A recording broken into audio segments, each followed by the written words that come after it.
Fake booking. Isa lang to sa maraming problemang kinakaharap ng ating mga magigiting na rider. Kaya naman naisipan ko umorder sa isang kilalang food delivery app para mailibre ng hapunan ang ating magiging rider. Sino kaya maswerteng delivery rider yung makakasama natin? Order tayo ng pizza and let's place the order. And bago tayo kumain, mag-set up muna tayo sa baba. Kaya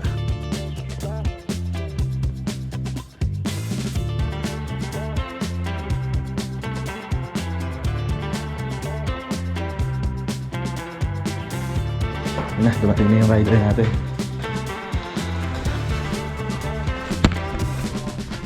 Hello kuya.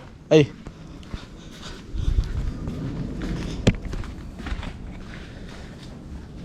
Richard po? Apa. Richard? Apo.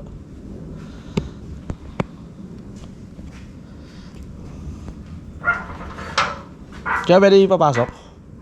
Sige po. Pasok po kayo. Tuloy po kayo. Yung baka nakasusi pa yung motor mo kaya. Kaya ka yun.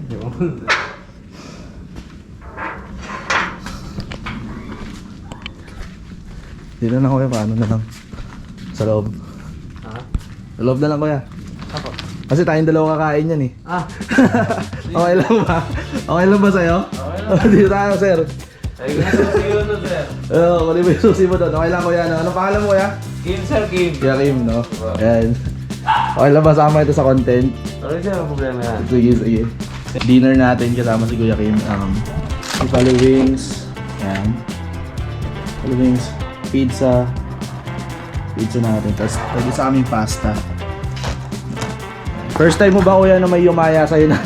First time ko, sir, bali from Grab Rider and pandemic, ngayon lang ako naka-encounter ng ganito. Kaya sabi ko kuya, ipasok mo na para wala ka nang kawala.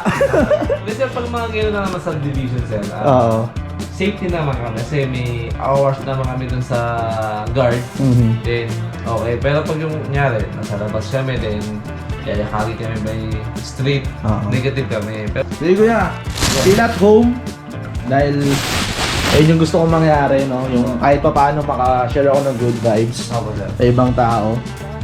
Ayan. Isa tayong food trip.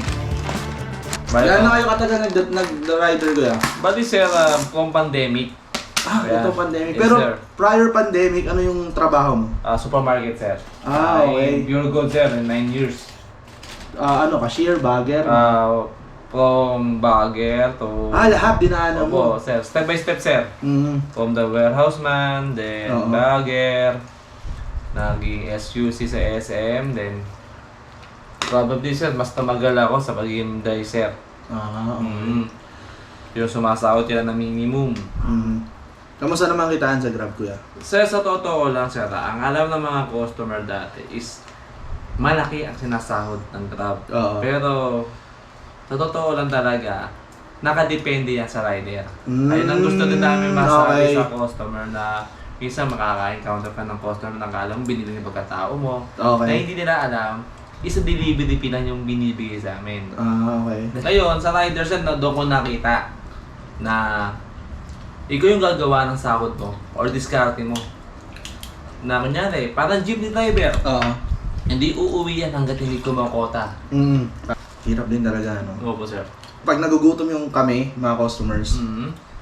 kayo yung nagdi-deliver, pero most of the time, hindi pa kayo kumakain. Yes, sir. Tama yun. Di ba? Yes, sir. Most of the time, hindi pa kayo kumakain. Kaya sabi ko, ba't di ko sila yayain? Opo. Kahit konting ganito lang, kwentuhan lang, ma-chillax lang kayo, yung parang kahit ilang minuto, yung trabaho nyo is, ano mo yun, santabi muna. Opo. Maset aside mo muna. Maset aside mo, oo, ganun. Sabi ko, pag naka-encounter kayo ng customer, sir, pag nakita mo dito, chat, papakita ko sa inyo. May isa kaming kasamahan na rider na very sir. Ito lang kakasabi sa kanya.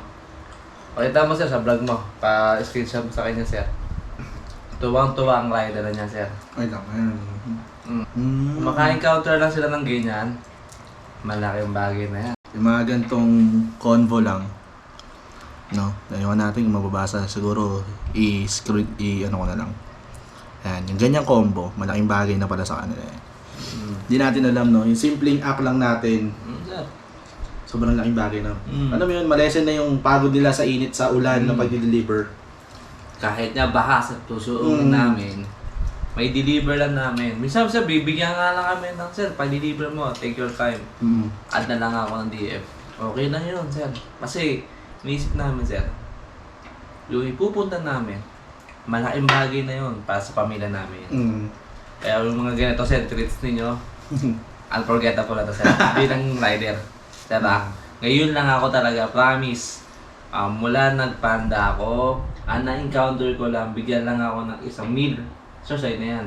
Drinks, sa'yo na yan. Malaking bagay na yan, kasi drinks, mainit, okay na yan. Pero nung ganito, maimbitahan mo ako, sir. May pleasure ko na to, sir. Sobrang laking biyaya na yan. Yeah. Thank you, sir.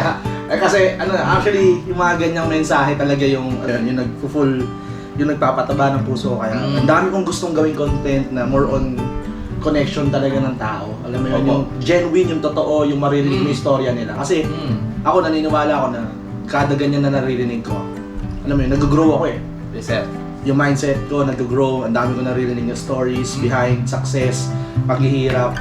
For me, Sir. maraming knowledge and alam mo yun, na parang naiisip ko na okay, ganito pala, ganyan pala.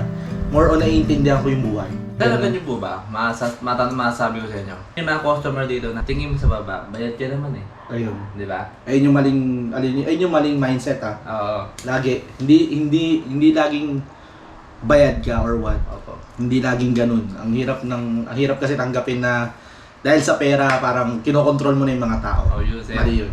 Kain ka pa kuya. Sir, sir. Pizza. Nasa, medyo busog na. Hulog na. Opo. Kasi may dinner mamaya. Ingat, sir.